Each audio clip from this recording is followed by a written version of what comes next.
Savitri, Book 2, the Book of the Traveler of the Worlds, Canto 6, the Kingdoms and Godheads of the Greater Life, as one who between dim receding walls, towards the far gleam of a tunnel's mouth, hoping for light, walks now with freer pace, and feels approach a breath of wider air, so he escaped from that gray anarchy. Into an ineffectual world he came, a purposeless region of arrested birth, where being from non-being fled and dared to live, but had no strength long to abide. Above there gleamed a pondering brow of sky, tormented, crossed by wings of doubtful haze, adventuring with the voice of roaming winds and crying for a direction in the void, like blind souls looking for the selves they lost and wandering through unfamiliar worlds.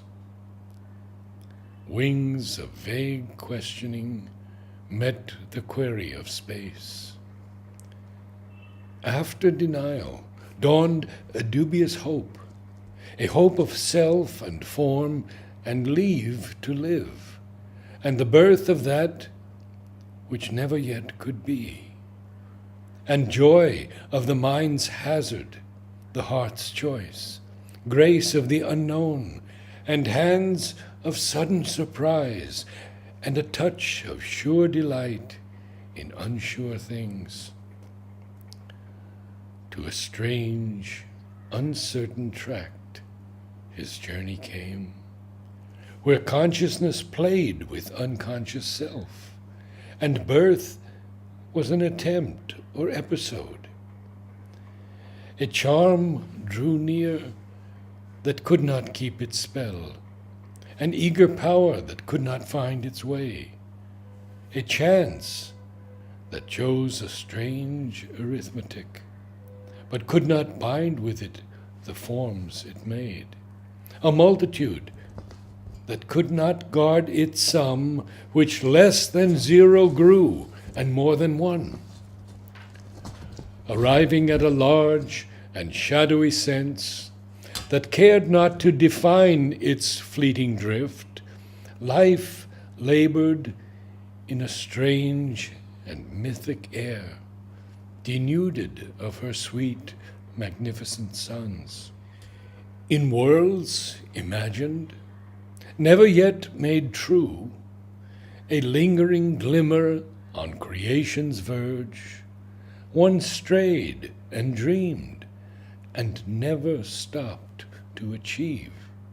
To achieve would have destroyed that magic space, the marvels of a twilight wonderland, full of a beauty strangely, vainly made, a surge of fanciful realities, dim tokens of a splendor sealed above, awoke the passion of the eye's desire, compelled belief on the enamored thought, and drew the heart, but led it to no goal. A magic flowed as if of moving scenes that kept a while their fugitive delicacy, of sparing lines limned by an abstract art, in a rare scanted light with faint dream brush on a silver background of incertitude. An infant glow of heavens near to morn, a fire intense, conceived but never lit, caressed the air with ardent hints of day. The perfect longing for imperfection's charm, the illumined, caught by the snare of ignorance, ethereal creatures drawn by body's lure to that region of promise, beating invisible wings, came hungry for the joy of finite life, but too divine to tread created soil and share the fate of perishable things. The children of the unembodied gleam, arisen from a formless thought in the soul, and chased by an imperishable desire, traversed the field of the pursuing gaze. A will that unpersisting failed worked there. Life was a search, but finding never came. There nothing satisfied, but all allured. Things seemed to be that never wholly are. Images were seen that looked like living acts, and symbols hid the sense they claimed to show. Pale dreams grew real to the dreamer's eyes. The souls came there that vainly strive for birth, and spirits entrapped might wander through all time, yet never find the truth by which they live. All ran like hopes that hunt a lurking chance. Nothing was solid, nothing felt complete. All was unsafe, miraculous, and half true. It seemed a realm of lives that had no base. Then dawned a greater seeking, broadened sky, a journey under wings of brooding force. First came the kingdom of the morning star. A twilight beauty trembled under its spear, and the throb of promise of a wider life.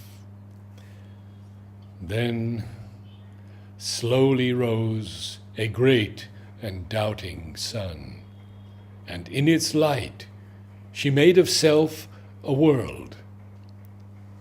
A spirit was there that sought for its own deep self, yet was content with fragments pushed in front, and parts of living that belied the whole, but pieced together might one day be true. Yet something seemed to be achieved at last.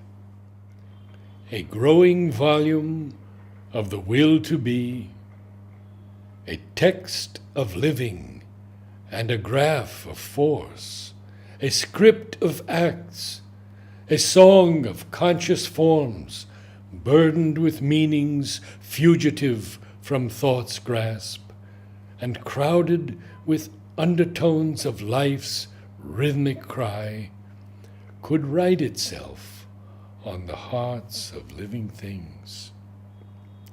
In an outbreak of the might of secret spirit, in life and matter's answer of delight, some face of deathless beauty could be caught that gave immortality to a moment's joy, some word that could incarnate highest truth, leaped out from a chance tension of the soul, some hue of the absolute could fall on life, some glory of knowledge and intuitive sight, some passion of the rapturous heart of love.